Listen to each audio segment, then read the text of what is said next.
How's that? My name's David Roche. I'm a photographer at the White Rabbit Gallery, stationed at Dangrove in Alexandria. I first became interested in beekeeping about 3.5, maybe 4 years ago, when a young subcontractor who was building on a building site next door brought in some honey to our coffee shop. I took a jar home and just loved that honey. Thought it was so much better than the stuff that you buy at Woolworths or Coles. I work for Judith Nelson, who's the owner and collector of the White Rabbit collection. Most of the works here are contemporary Chinese art, which is nothing older than the year 2000. However, there are, as part of Judith's private collection, also artworks from Africa and the Aboriginal community as well. When I mentioned to Judith that I was interested in beekeeping and putting a beehive in, she was very enthusiastic and encouraged me to proceed.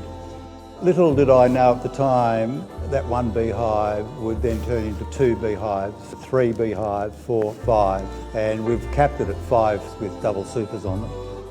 We have a unique spot in that courtyard insofar as it's its own little ecosystem basically. There are small gardens all around the inner city here. I've been out there and watched the bees come in with their legs just absolutely chock-a-block.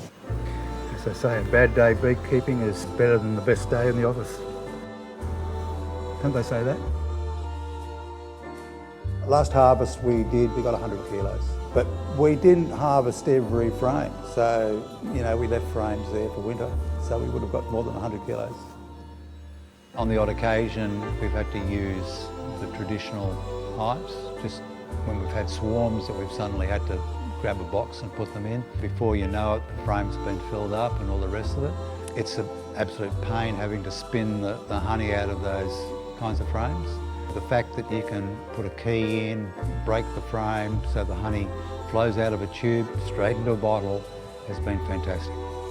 It would take probably half a day just to spin out the frames.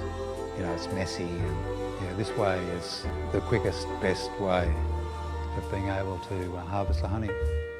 As a photographer, I was brought in at the end of 2015 to document the collection. We have about 3,000 artworks here in this storage facility, which is about 10,000 square metres of storage space. We're fast filling it up. Guess what happens with the bees is once they fill up, we buy another hive. The trouble with here is that once we fill it up, what do? And we're fast approaching that now. Finding it tough to find places to store it. Artworks, Buying another building might not be an option. Buying a number of new hives is always an option.